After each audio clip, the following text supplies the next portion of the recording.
Megan, once so confident about her fresh start, was now pacing around the house like a caged animal. Then came the inevitable conversation.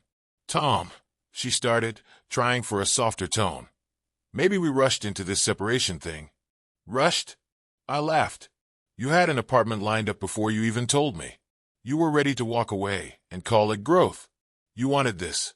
Now you have it." Her face twisted in frustration. I was confused. I didn't know what I wanted. "And now you do." I leaned back, folding my arms. "Or is it just that you don't like the consequences?" She didn't answer right away. Instead, she dropped her gaze. "I don't want to lose my family." I exhaled through my nose. "You lost it the moment you put yourself before it." The final blow came when Megan's parents found out everything. I made sure of that. One evening, I invited them over for dinner. Megan had no idea.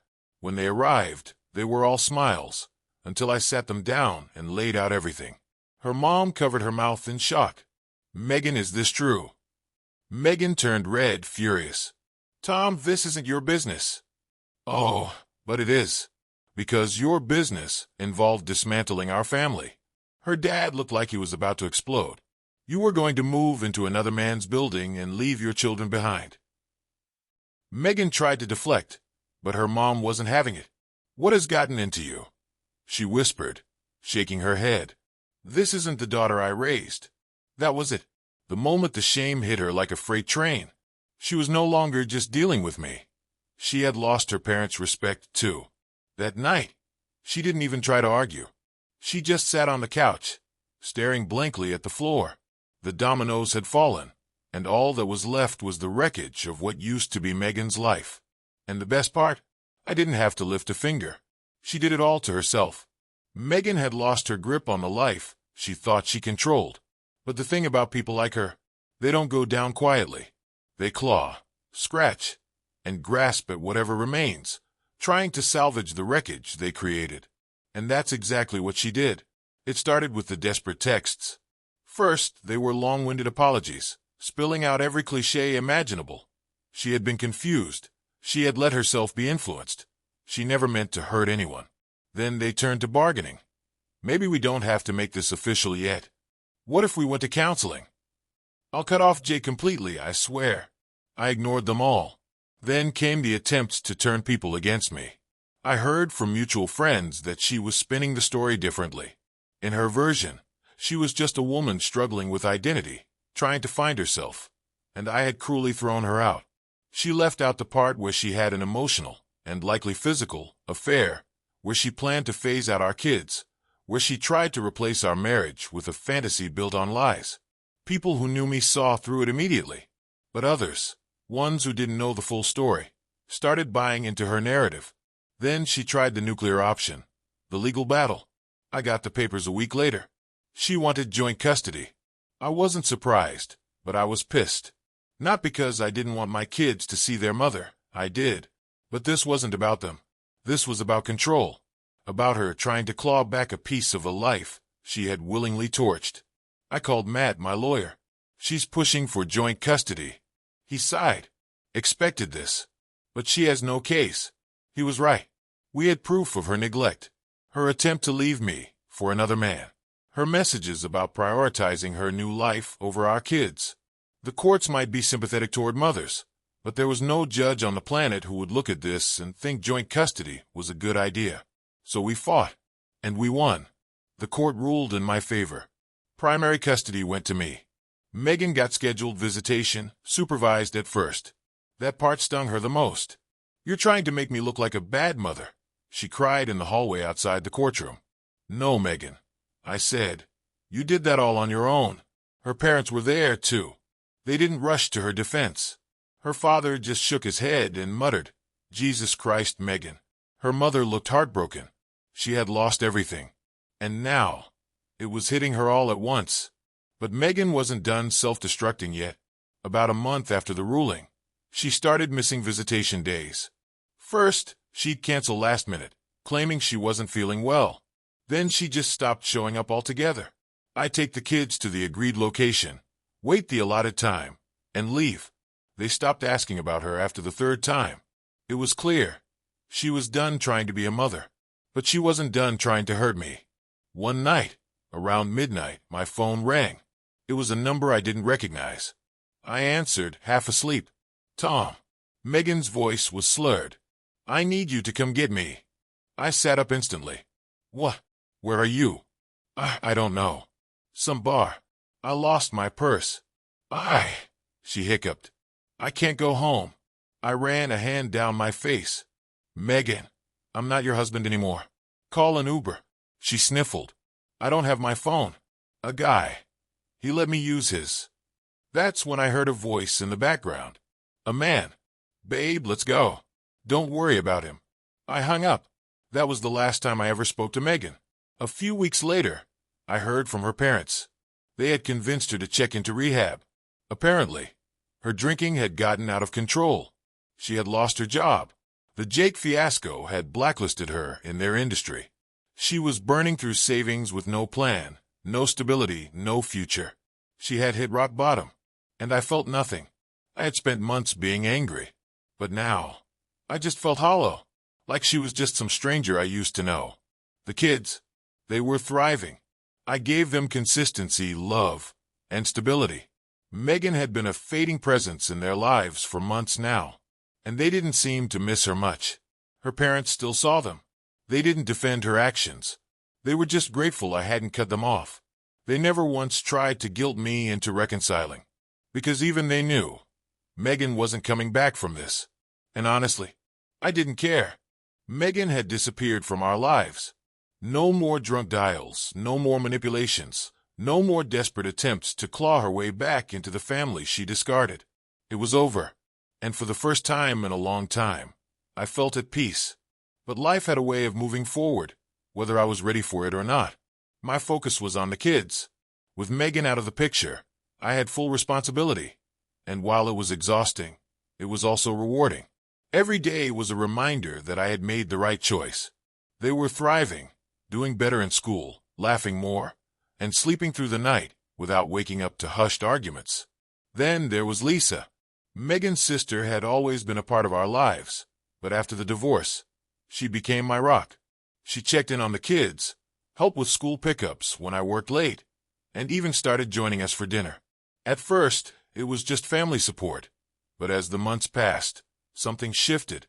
One night, after tucking the kids into bed, Lisa and I sat on the back porch with a couple of beers. "I don't know how you do it," she said, staring at the stars.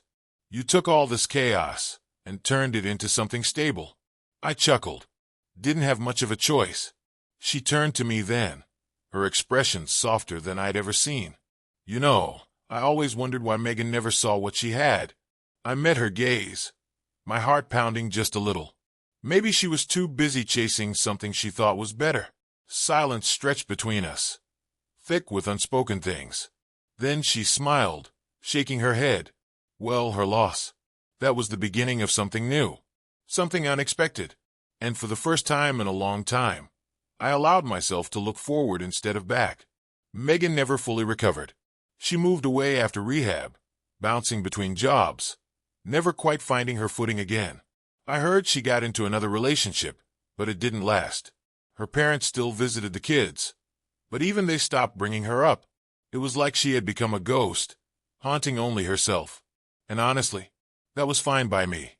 As for me and Lisa, we took things slow. We knew people would talk, that some would find it strange. But the kids adored her, and she had been there for us in ways Megan never was. Over time, it just felt right. One day, about a year after the divorce was finalized, Lisa and I took the kids to the beach. The sun was setting, casting gold across the waves. Lily ran ahead, laughing as the water lapped at her ankles. Lisa stood beside me, her fingers brushing mine. "You happy?" she asked. I looked at my kids, at the woman who had become my best friend, and at the future stretched out before me. "Yeah," I said, squeezing her hand. "I really am. Because sometimes life doesn't just move on. It gets better." And this time, I wasn't looking back.